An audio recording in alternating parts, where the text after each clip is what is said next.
Peace be with you. Friends, with this week we resume ordinary time, and the church gives us the rather extraordinary story of the wedding feast at Cana. Marvelously told, of course, and filled with theological richness. But in a way, this story has puzzled people up and down the ages because it's the first of Jesus' great signs in John's gospel. The word he uses for miracle typically is sign. There's a whole series of signs that indicate his divinity. And the first one is this miracle at Cana. And here's why people have found it curious. So the first indication of the divinity of Jesus is he provides more wine in a wedding reception. It seems just a little bit mundane. It wasn't a nature miracle like the calming of the storm at sea. It wasn't the raising of the dead. It was providing more, alcoholic spirits at a wedding reception. So people wonder what is going on there. Well, as always, especially with John, we have to read this with very biblical lenses in front of our eyes. See, when these people are writing, the audience they're assuming is one that really knows the scriptures, and they assume they know how to read these signs and symbols. And the church today gives us the interpretive key, because the first reading for today is taken from the prophet Isaiah. And it's the Lord now speaking to his people in the most extraordinary way. Look at all the religions and philosophies of the world, religious philosophies and so on, that God or the gods expect to be, honored, expect to be worshiped, that they expect to have sacrifices made to them. That seems a matter of course. Then there's this God that discloses himself to Israel. Listen, as a young man marries a young woman, so your builder will marry you. As a bridegroom rejoices over his bride, so will God rejoice over you. Boy, if those words have become overly familiar, shame on us, because those are breathtaking words. Again, God out there to be honored and to be feared and so on, and his law obeyed. And of course, there's something to all of that, even in the Bible. But then there's this. This is God now speaking to us as people. As a young man marries a young woman, so your builder, the one who built the cosmos, your builder, the one that fashioned you, wants to marry you. That means he wants to enter into the most loving and intimate and life-giving relationship that we can imagine. As a bridegroom rejoices over his bride, think of two young kids get married, and there's the bridegroom just delighting in the beauty and goodness of his bride.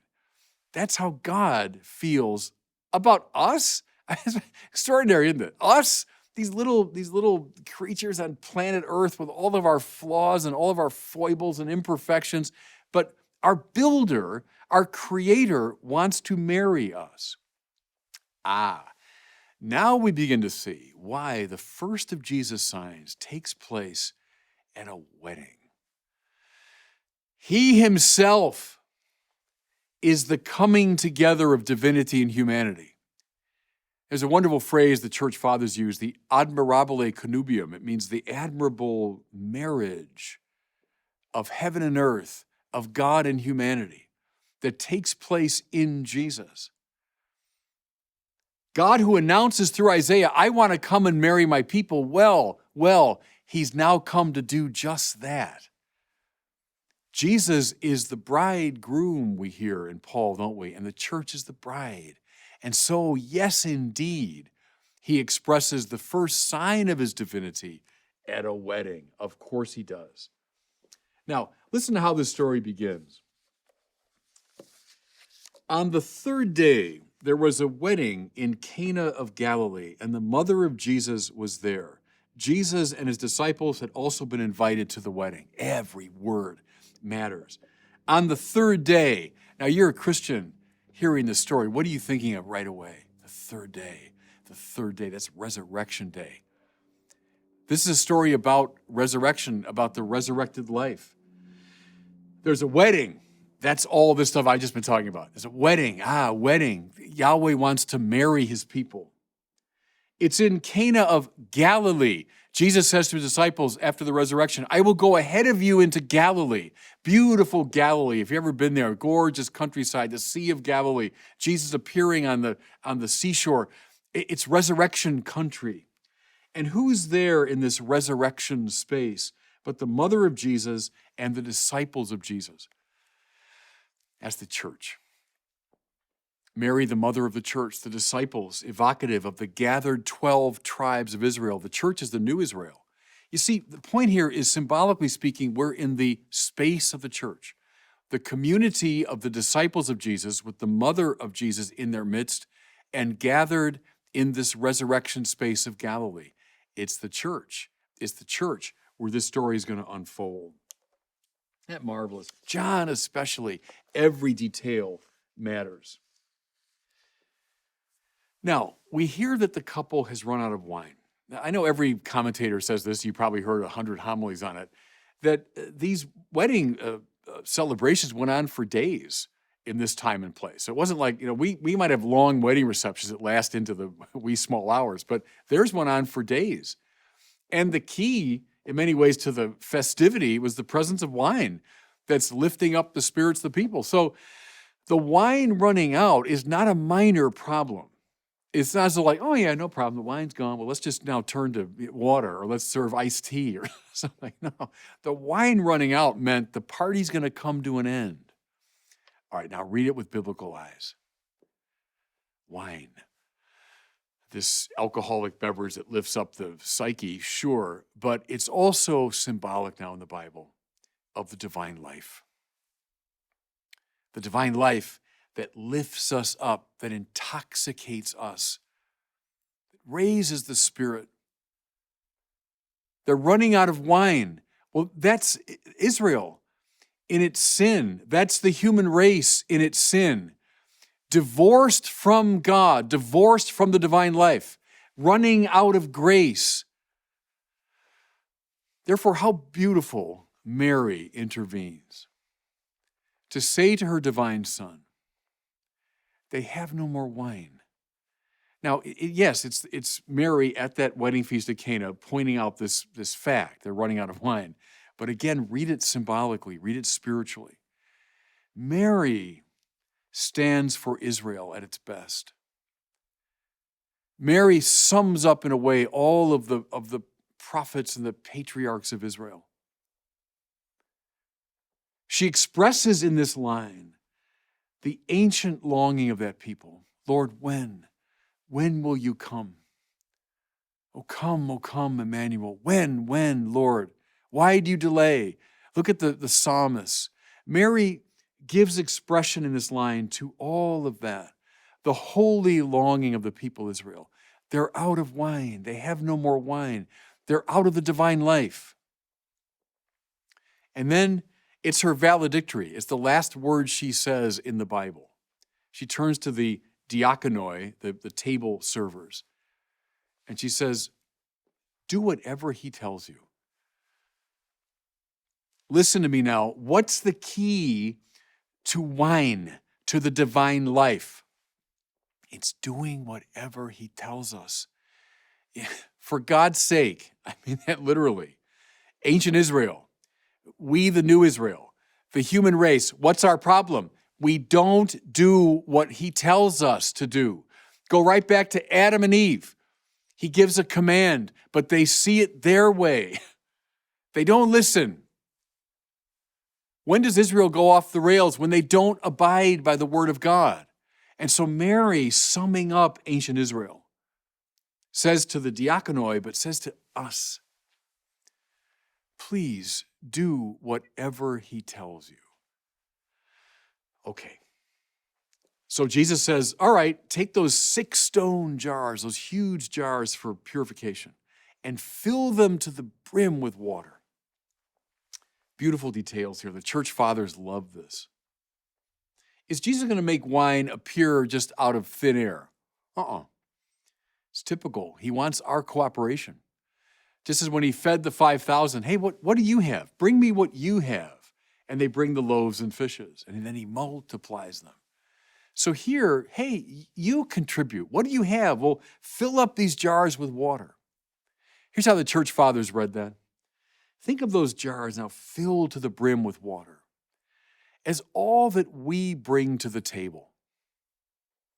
Think of it as art and science and philosophy and politics and friendship and conversation, all these different forms of human flourishing. God doesn't despise that. Rather what?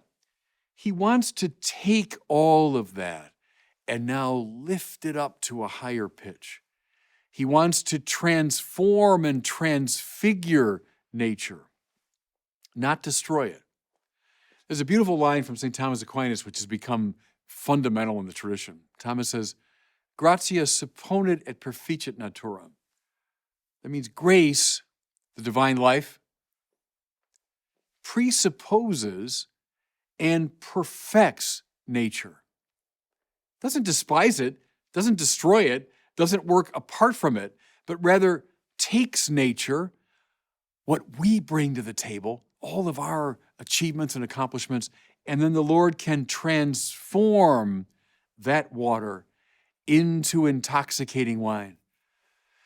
Look, is our science enough to satisfy the deepest longing of our heart? No, but if I bring it to Christ and let Him elevate it and transfigure it, is my philosophy enough to satisfy me? No, but let me bring it to Him. Are my political moves and machinations enough to satisfy and make fulfill the human race? Well, no, but bring them to Christ and watch Him elevate them and transform them from water into wine. Here's a beautiful observation from St. Augustine. He says, look, the miracles of Christ don't violate nature, they rather heighten and intensify nature. And he uses this as an example. He said, look, water becomes wine all the time, doesn't it?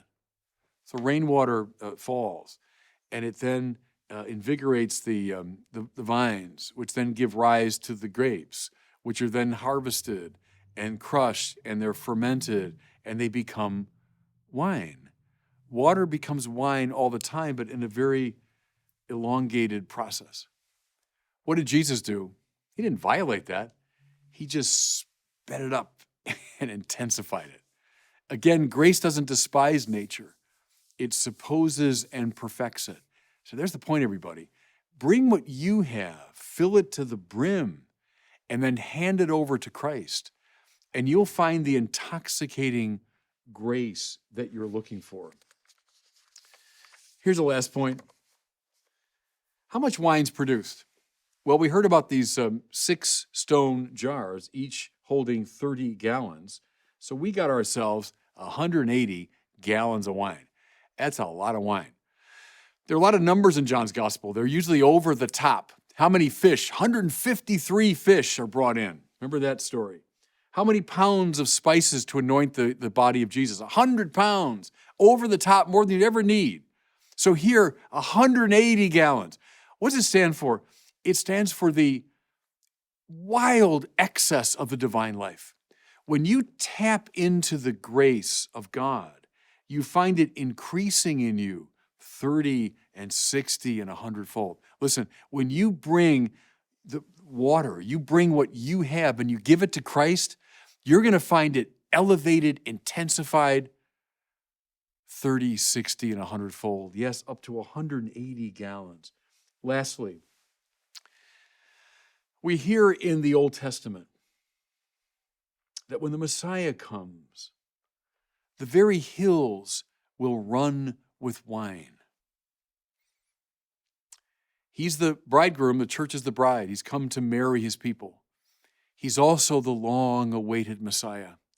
And when that Messiah comes, Isaiah tells us, he will spread out a great banquet where there will be juicy meats and pure choice wine. It's happened, everybody. It's happened.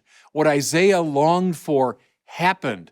The bridegroom came, and he's laid out for us at this wedding feast at Cana a banquet of juicy meat and of the finest wine. Indeed, 180 gallons of it, so the very hills will run with it. There's the good news of this gospel. And God bless you. Thanks so much for watching. If you enjoyed this video, I invite you to share it and to subscribe to my YouTube channel.